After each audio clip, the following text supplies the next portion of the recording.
समाज की जाजम पर बैठे न्यात गंगा मेरे समाज जन,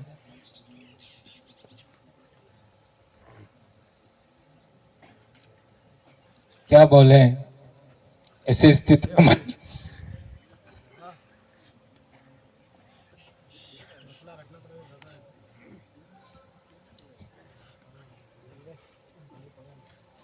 मेरा पिछले दिनों जगदीश भाई के बाद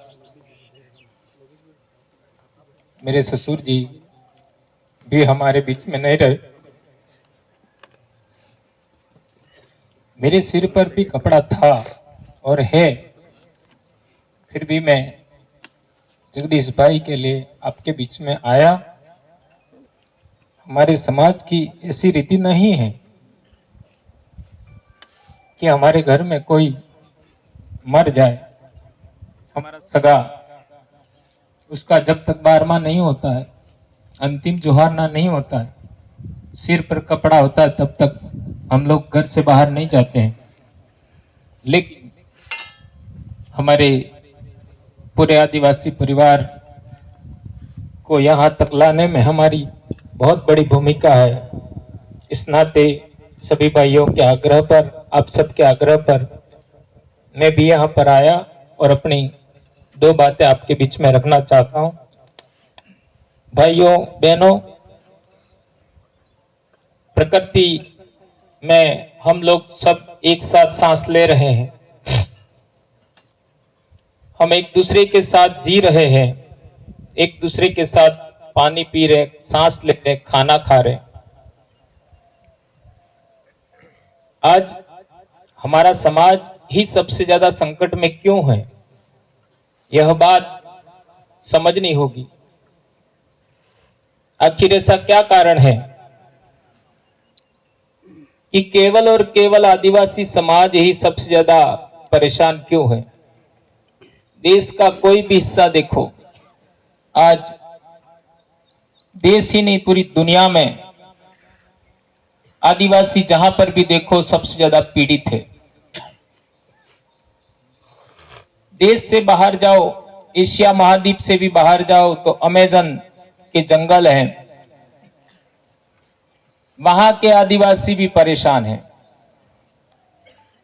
आखिर दुनिया में ऐसा क्या है कि सबसे ज्यादा आदिवासियों को ही परेशान किया जाता है? ये प्रश्न हम लोग जितना भी समझ पाए और नहीं समझ पाए हैं तो और हमको समझने का कोशिश करना चाहिए। भाइयों, आज हम हमारे इलाके की बात करते हैं तो हमारे इलाके में बड़े बड़े महापुरुष पैदा हुए। राणा पूंजा भील आप जानते ही हैं, संत मावजी महाराज, संत सुरमाल महाराज, संत गोविंद गुरु महाराज, और आज इस अवसर पर मैं मेघराज जी तावड़ को भी याद करना चाहूंगा। और इसके बाद हमें हमारे इस इलाके में जगदीश भाई को सदा याद रखना चाहिए, ऐसा मैं कहना चाहता हूं। इस इलाके के नाम पर हमारे इलाके में बहुत सारे लोग डरते हैं। कोटड़ा, इसलिए अब आगे क्या कहूं मैं, ऐसा समझते हैं। जब हम पहली बार कोटड़ा गए तो हमें लगा कि ये तो हमारे इलाके का स्वर्ग है। अब स्वर्ग की अवधारणा हमारे पूर्वजों की अलग है, दूसरों की अलग है, ऐसा कहा जाना चाहिए। और यदि पुरातत्व के आधार पर कहें तो 70,000 साल पहले मानव सभ्यता का विकास हुआ, वो कोटड़ा के इलाके में पुरावशेष मिले हैं 70,000 साल पहले। और एक गुजरात के इतिहासकार है, पुरातत्वविद है, उन्होंने कहा कि ये वर्तमान में भील आदिवासी है, उनका जो रहन सहन है और वो पुरातात्विक आवास मिले हैं, मकान मिले हैं, सिलबट्टे मिले हैं, घर बनाने की कला मिली है, वो आज भी भील आदिवासी उस जमाने से जिंदा रखे हुए। तो ये हमारे लिए, हमने पिछली बार बोला था, कोटड़ा हमारे लिए होली लैंड हम कह सकते हैं, पवित्र जगह कह सकते हैं। उस इलाके में ये कोई कोटड़ा ही नहीं, कोटड़ा इलाके में जो नदी जा रही है वो जाडुल फलासिया से जाती है, गोगुंदा से जाती है। ये जो पूरा इलाका है, यहीं पर हमारे पूर्वजों का सभ्यता की शुरुआत हुआ होगा, ऐसा कह सकते हैं। और इस इलाके को जगाने के लिए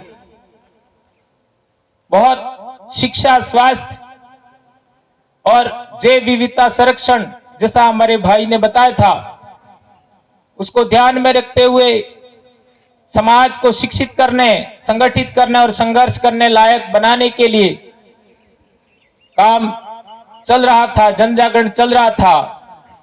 उसका एक सितारा हमारे बीच नहीं रहा। उनकी उम्र बेशक मेरे से काफी कम है और उनकी सीखने की क्षमता थी, बोलने की क्षमता थी।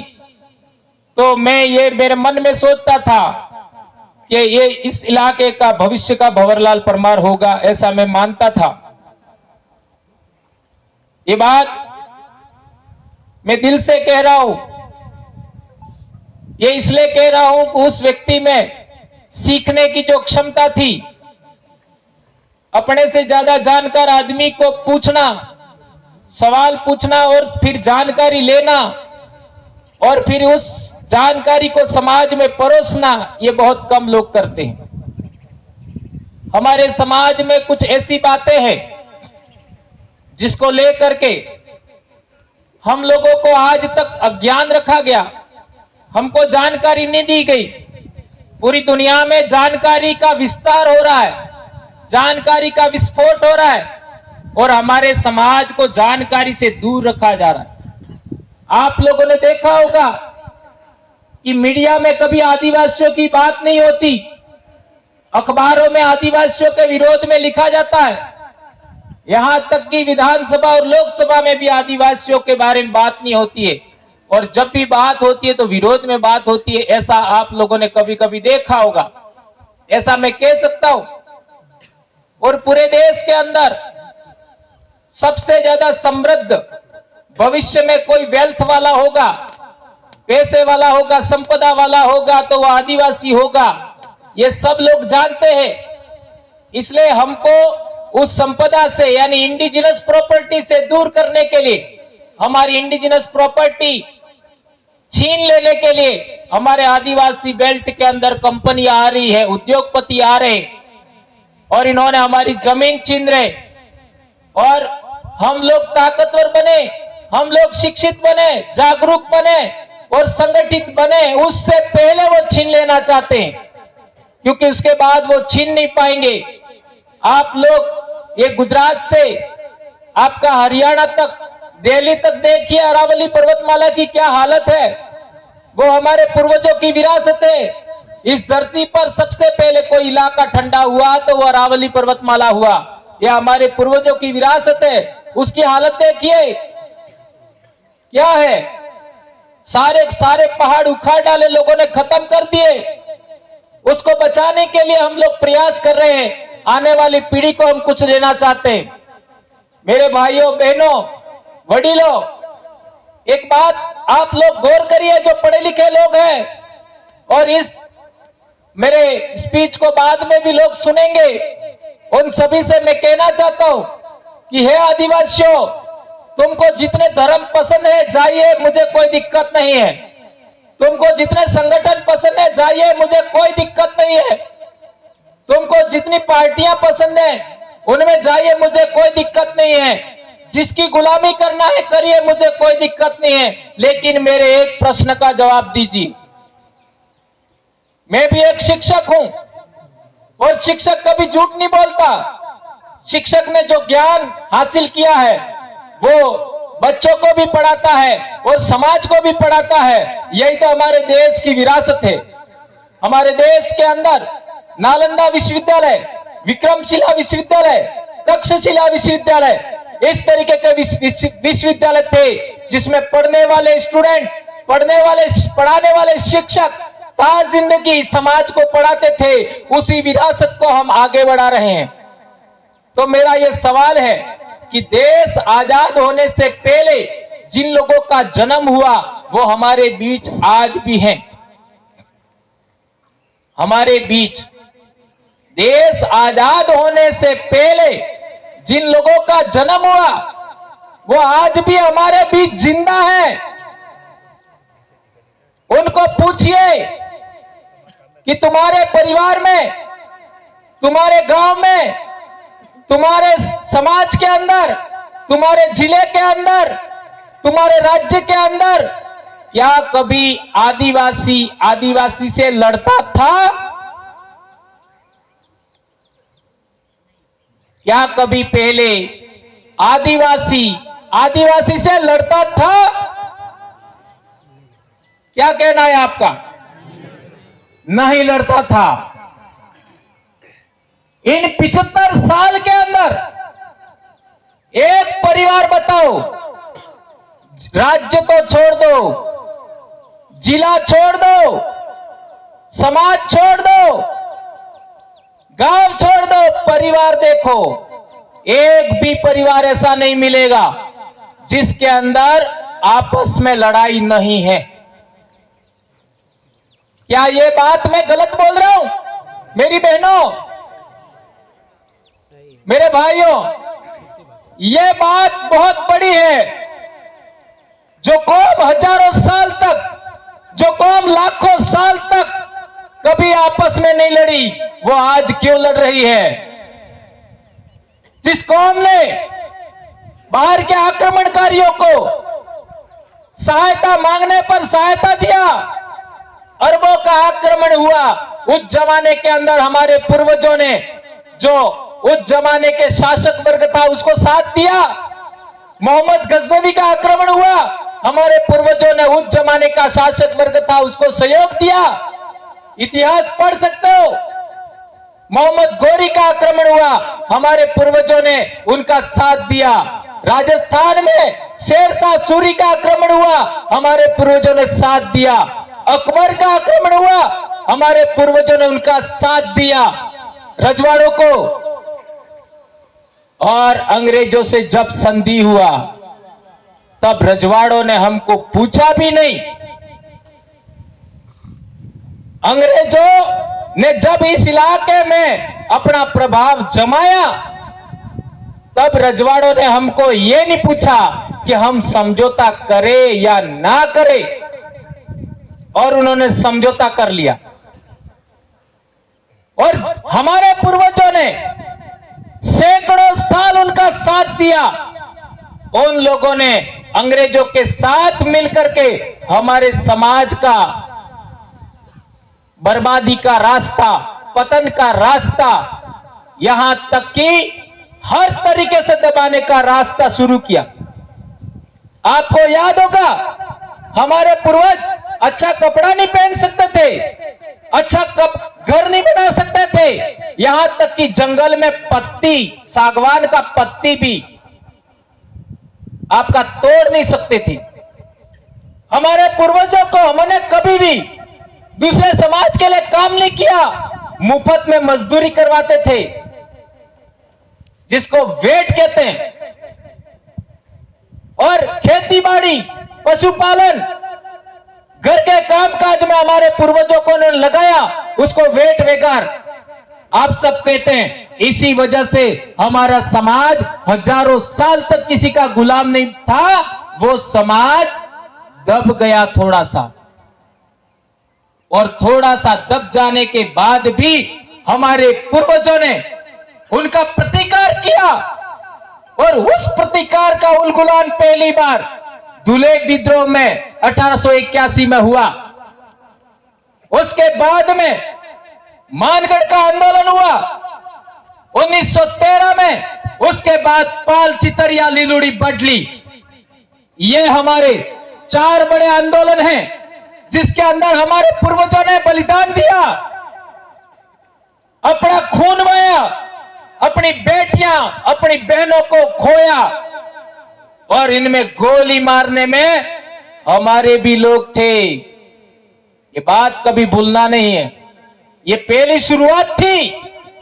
जो लोग गुलाम हो जाते हैं, जो लोग नौकर हो जाते हैं, वो अपने समाज को भी गोली मारने में पीछे नहीं हटते हैं। ये इतिहास हमें याद रखना होगा। 75 साल में आपने देखा, जो लोग गुलामी पसंद है, जो लोग दूसरों की गुलामी करते हुए अपने समाज को पीछे धकेलने का काम करते हैं, वो लोग आज की तारीख में आपका सरपंच भी होंगे तो वो भी आपको पीछे धकेलने में लगे। ये बात आप समझ सकते हो। जो लोग प्रधान है वो भी आपको पीछे धकेलने में लगे हुए हैं। जो एमएलए हैं वो भी आपको पीछे धकेलने में लगे, एमपी भी पीछे धकेलने में लगे। इसी वजह से आपका आरक्षण के साथ कुठाराघात हुआ। हमारी जनसंख्या पूरे देश में, आदिवासियों की जितनी जनसंख्या है पूरे देश में, एससी की जितनी जनसंख्या है, उनका उसी अनुपात में आरक्षण होना चाहिए। हमारे लोग कब से मांग कर रहे हैं और उन लोगों ने तो 30 मांगा, इन्होंने 50 दे दिया। ये किसने साइन किया? जो तुम्हारे अपने थे उन्होंने साइन किया। तुम्हारे इलाके में जितना खनिज संपदा है, जितना पहाड़ों को खोदा जा रहा है, जितने डैम के नाम पर तुमको विस्थापित किया जा रहा है, पूरे देश की बात कर रहा हूं मैं, इस इलाके की बात नहीं करता। पूरे देश में जो भी हो रहा है उसका साइन किसने किया? किसने साइन किया? उनके सरपंच, हमारे खुद के सरपंचों ने साइन किया। उन सरपंचों को साइन करने के लिए बाध्य किसने किया? हमारे एमपी एमएलए ने साइन किया। उनको बाध्य किसने किया? उनको बाध्य किया है टिकट देने वालों ने, उनको बाध्य किया है जिताने वालों ने। हमारे वोट का कोई मोल नहीं रहा। आज की तारीख में हम लोग देखते हैं तो 70-75 साल, आपका 75% जो जनसंख्या है उनके वोट की कोई कीमत ना रही और 5-10% वालों की कीमत हो गई। ये बहुत बड़ी समस्या है मेरे भाइयों।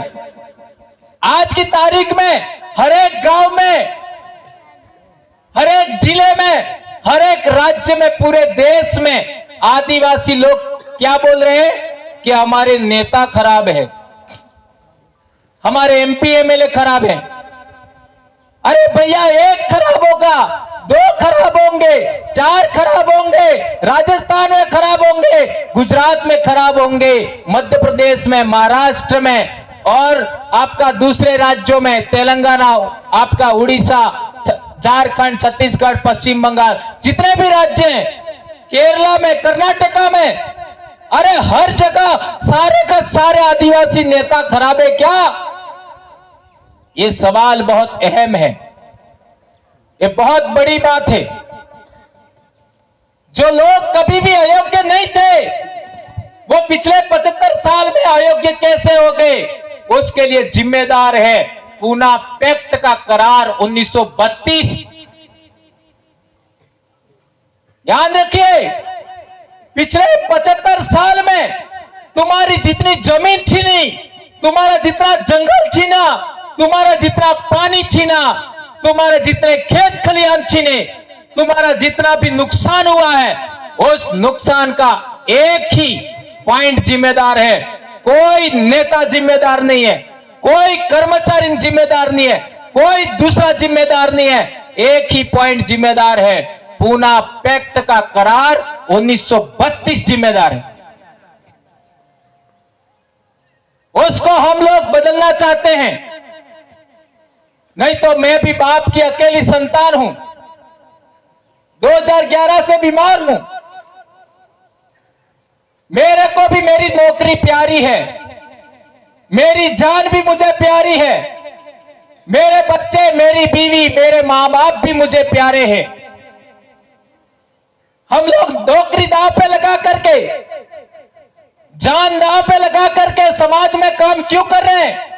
ये समझो मेरे भाइयों, ये आने वाली पीढ़ी की जान का सवाल है। आने वाले समाज को, आने वाले आदिवासी कौम की नस्लों के अस्तित्व का सवाल है। ये बात हमको समझनी पड़ेगी। जब तक आप पूना पैक्ट 1932 का सॉल्यूशन नहीं निकालते हो, उस समस्या का समाधान नहीं निकालते हो, ये कौम बचने वाली नहीं है, ये जंगल बचने वाले नहीं है, ये पहाड़ बचने वाले नहीं है, ये जमीन भी नहीं बचेगी, ये पानी भी नहीं बचेगा। उसका एक ही समाधान है। क्या समाधान है? ये जो जाजम है वो आदिवासी नेता कौन हो।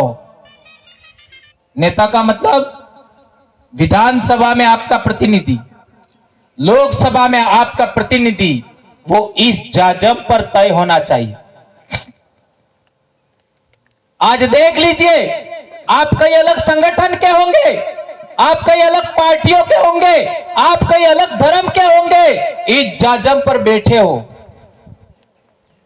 इससे ज्यादा हमारा समाज कहीं पर भी नहीं बैठता।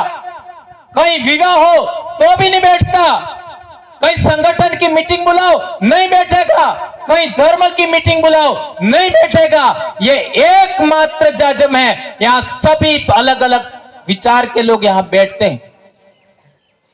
तो ये इस जाजम से, जाजम के द्वारा सेलेक्ट होकर के आदमी, हमारी आवाज, आदमी नहीं, वो आदिवासियों की आवाज टीवी में भी गूंजे, वो आदिवासी की आवाज आपका विधानसभा में गूंजे, वो आदिवासी की आवाज जो इतने साल से 75 साल में नहीं गूंजी, लोकसभा में भी गूंजे।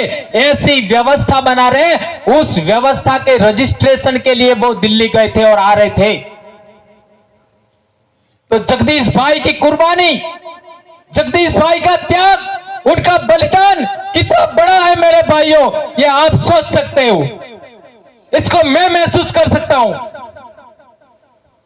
ये कोई छोटी बात नहीं है।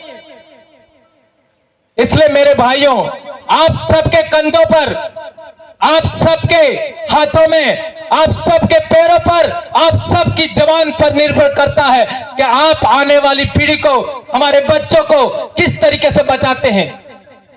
इसके लिए आपको काम करना होगा, बोलना होगा।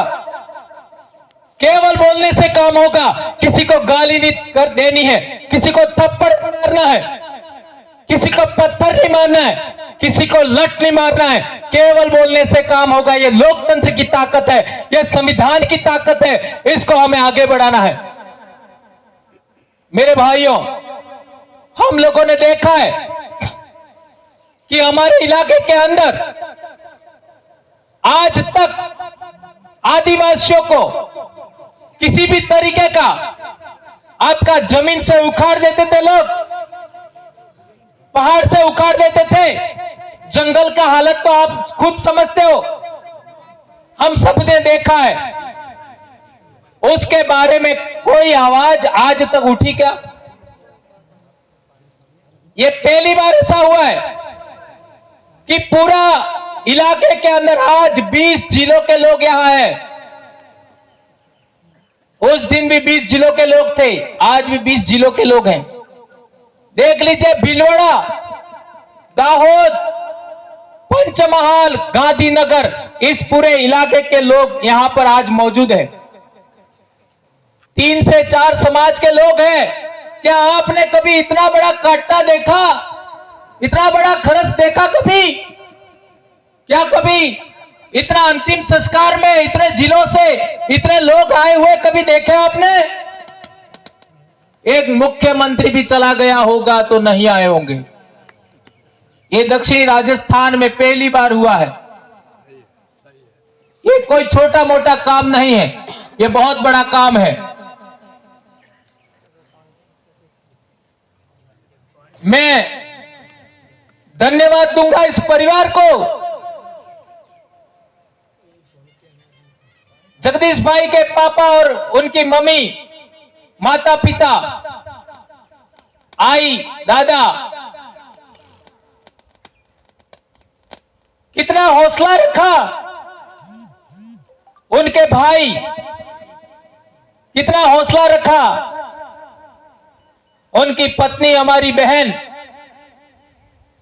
उन्होंने कितना हौसला रखा, उनके बच्चों ने। और पहली बार है मेरे भाइयों, कि आज 5 जिले के कर्मचारियों ने, 5 जिले के बेरोजगारों ने आपका ऑनलाइन पैसा इकट्ठा किया। हमारे एक साथी अभी हॉस्पिटल में हैं और भाई जगदीश भाई के लिए और सहायता राशि हम लोग बच्चों की शिक्षा के लिए, बच्चों के आने वाले भविष्य के लिए हम लोग आपके बीच में लेकर आए हैं। ये स्वेच्छा से हुआ, किसी ने कहा नहीं। लोगों ने हमको फोन किया कि क्या करें, कैसे करें, तो हमारा एक ही संगठन रजिस्टर्ड है, ट्राइबल एम्प्लॉयज फेडरेशन, ये हम लोगों ने ही बनाया है।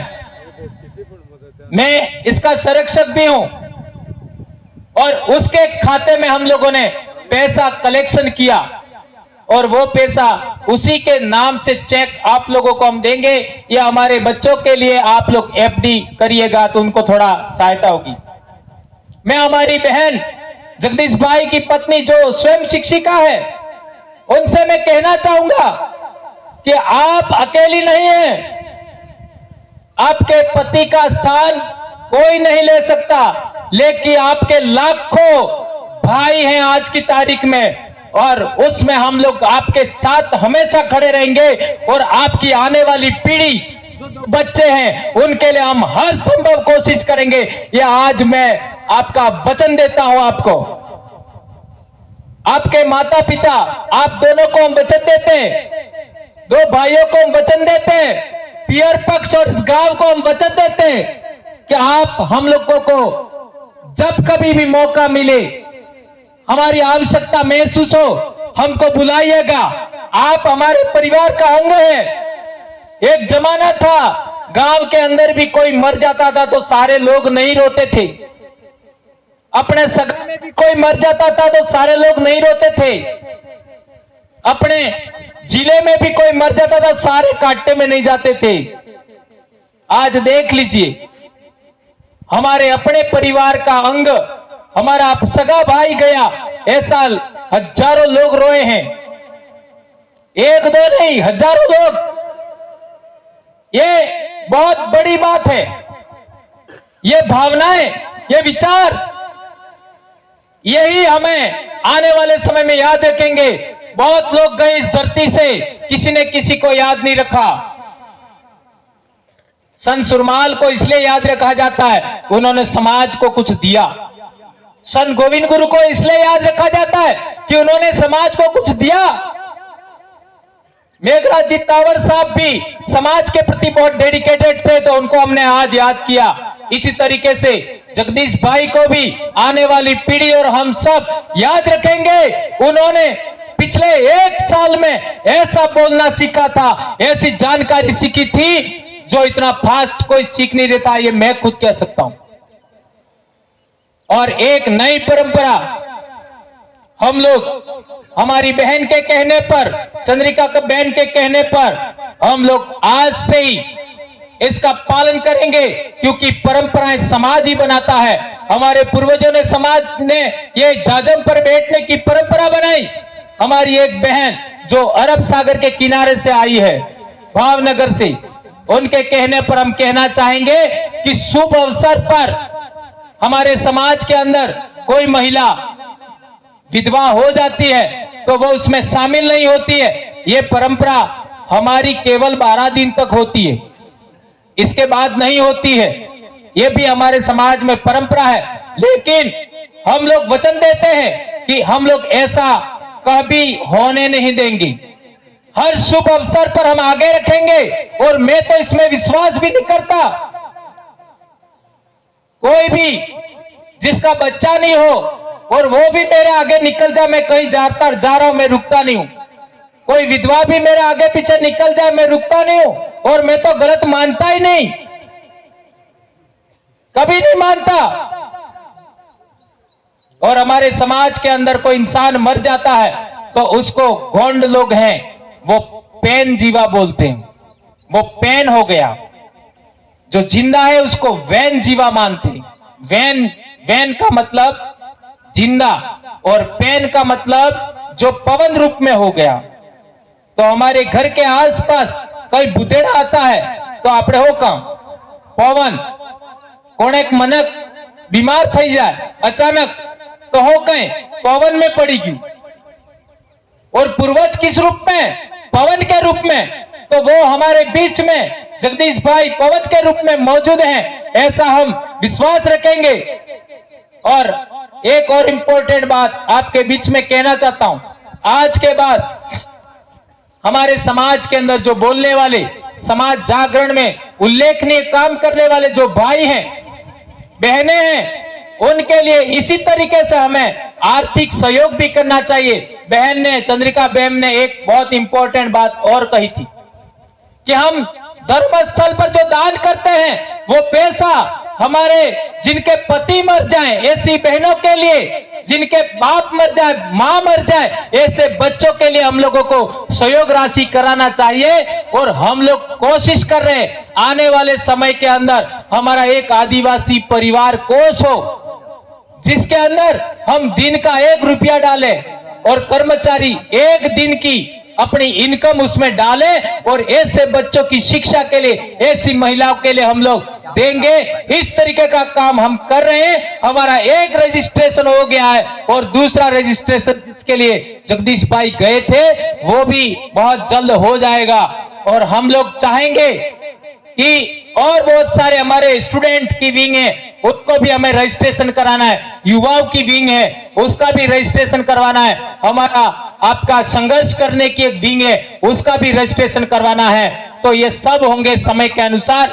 दूसरे समाज रजिस्ट्रेशन कराता है तो महीनों में हो जाते हैं, लेकिन हमारे कर्मचारी भाइयों को पूछिए, हमारे कर्मचारियों का संगठन रजिस्टर्ड किया 2 साल लगे और ये पहली बार नहीं गए थे, 1.5 साल से जा रहे। जिस गाड़ी का एक्सीडेंट हुआ वो गाड़ी ही लेके जाता है 1.5 साल से और पहली बार ऐसा हुआ है। लेकिन जो होना था, मैं ऐसा कहना भी मुझे अच्छा नहीं लगता, एक बहुत बड़ी क्षति हो चुकी है, उसकी भरपाई मेरे लिए तो असंभव है। मैं भी अपना आप को बोलने से घबराता हूं और घबरा इसलिए रहा हूं कि क्या जवाब दे हम लोग। जगदीश भाई जैसा घटना हो जाता है तो हम उस परिवार को, उन बच्चों को हम क्या जवाब दें। मैं बहुत ही ओजस्वी वक्ता हूं, आपकी ऊर्जा मेरे में समाहित होती है तब मैं ऐसा बोल पाता हूं। जब दिल टूटता है तो ऐसा बोलना संभव नहीं हो पाता है। इसलिए आप लोग जितने यहां, मेरी बहनें, मेरे बड़े वडील, आप सब आए हैं, आप सबसे हाथ जोड़कर मेरी गुजारिश है, अनुरोध है, हमारे तमाम प्रकार के मतभेद होंगे, मनभेद होंगे, पार्टियां, संगठन, इन सब को छोड़ करके जाजम पर आ जाइए और जाजम का महत्व समझिए। और जो बात मैंने आपको बताई वो हमेशा याद रखना।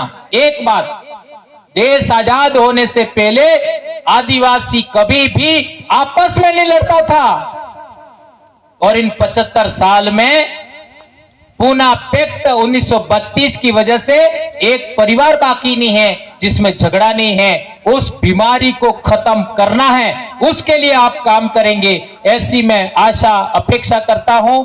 मेरे भाई जगदीश को नमन करते हुए, इस जाजम को नमन करते हुए, मेरी बहन और हमारे सर आपका बसंती लाल जी, मेरे छोटे भाई, आप सबको मैं क्या कहूं, इतना ही कह सकता हूं कि मैं आपका ही बेटा हूं, आपका ही भाई हूं।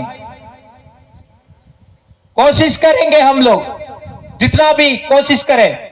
मेरी 5 बहनें, आज से मैं अपनी 6 बहनें मालूंगा। मैं बाप की अकेली संतान हूं, लेकिन मैं हजारों भाई वाला हूं, तो आप भी मेरे अपने भाई हैं। आप लोगों के लिए मेरे से जो भी हो सकेगा मैं कोशिश करूंगा। और जो बोलने वाले लोग हैं उनको, उनका मुंह चुप मत होने देना। हमारा समाज आजाद होके रहेगा, हमारी समस्याओं का समाधान होके रहेगा, कुदरत हमें सहयोग करेगी, ऐसी मैं आशा रखता हूं। और इस परिवार ने जो संकट झेला है उस संकट में पियर पक्ष, गांव के भाई, इस इलाके के भाई, आप सदा उनका साथ देना। हमारा जो भी आपस में झगड़ा होगा हम लोग निपटा लेंगे समाज की जाजम पर बैठ करके, लेकिन इस एक मामले के लिए आप लोग उनका सदा साथ में रहेंगे, ऐसी मैं आशा अपेक्षा करता हूं। इस जाजम को नमन करता हूं, कुदरत को नमन करता हूं, हमारे जगदीश भाई मन्नारे को भी नमन करता हूं। और आज की तारीख में पेन, मैं बताना भूल गया, पेन का मतलब देवतुल्य, जो मर जाता है उसको पेन बोलते हैं, देवतुल्य ऐसा हमारा माना जाता है। उसी को, उस परंपरा को हम आगे बढ़ाएंगे। धन्यवाद, आभार।